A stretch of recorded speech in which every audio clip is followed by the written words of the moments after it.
Grief is like the ocean. It comes in waves, ebbing and flowing. Sometimes the water is calm, and sometimes it is overwhelming. All we can do is learn to swim. Vicki Harrison. When I find myself in times of trouble, Mother Mary comes to me, speaking words of wisdom, let it be. And in my hour of darkness, she is standing right in front of me, speaking words of wisdom, let it be. And when the broken-hearted people living in the world agree, there will be an answer, let it be. For though they may be parted, there is still a chance they will see. There will be an answer, let it be. Gabby Petito, at the young age of 22, was found deceased in Wyoming on September 19, 2021. She was reported missing on September 11th after Brian Laundrie returned home from a road trip without her. We need to remember and honor Gabby's life.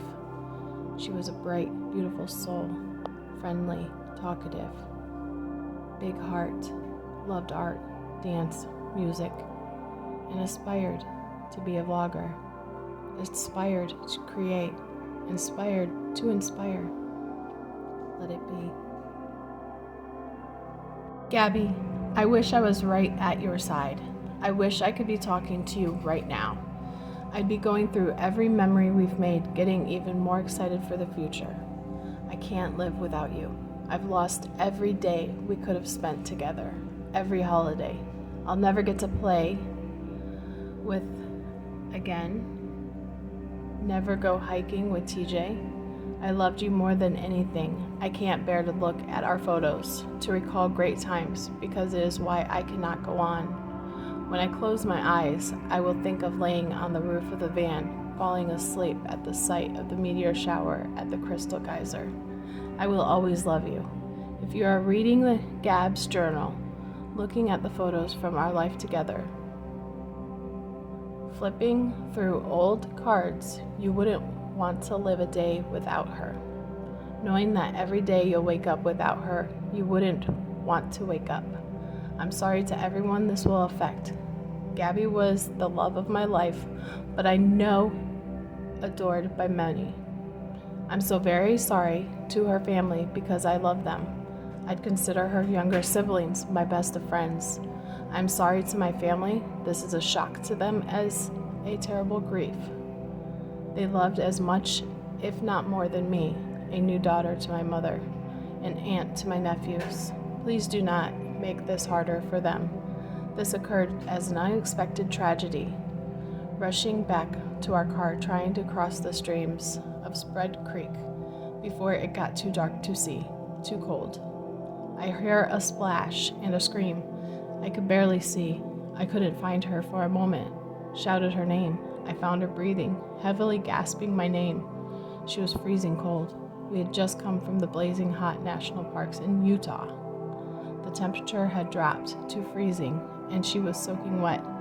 I carried her as far as I could down the stream towards the car, stumbling, exhausted, in shock. When my knees buckled and knew I couldn't safely carry her, I started a fire and spooned her as close to the heat. So she was so thin, had already been freezing too long. I couldn't at that time realize that I should have started a fire first, but I wanted her out of the cold, back to the car. From where I started the fire, I had no idea how far the car might be. Only knew it was across the creek when I pulled Gabby out of the water. She couldn't tell me what hurt. She had a small bump on her forehead that eventually got larger. Her feet hurt, her wrist hurt, but she was freezing, shaking violently. While carrying her, she continually made sounds of pain. Laying next to her, she said, little lapsing between violent shakes, gasping in pain, begging for an end to her pain.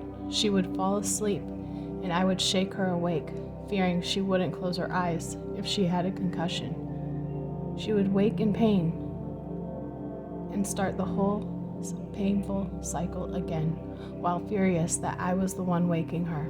She wouldn't let me cross the creek. Thought like me that this fire would go out in her sleep and she'd freeze.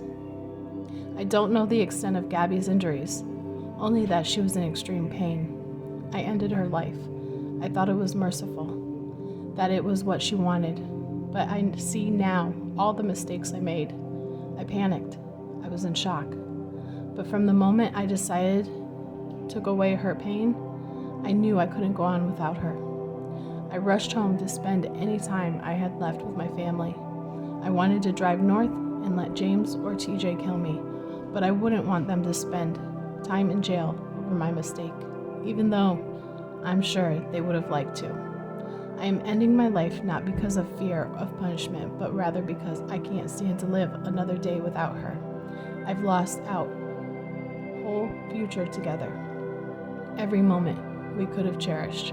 I'm sorry for everyone's loss. Please do not make it harder for my family.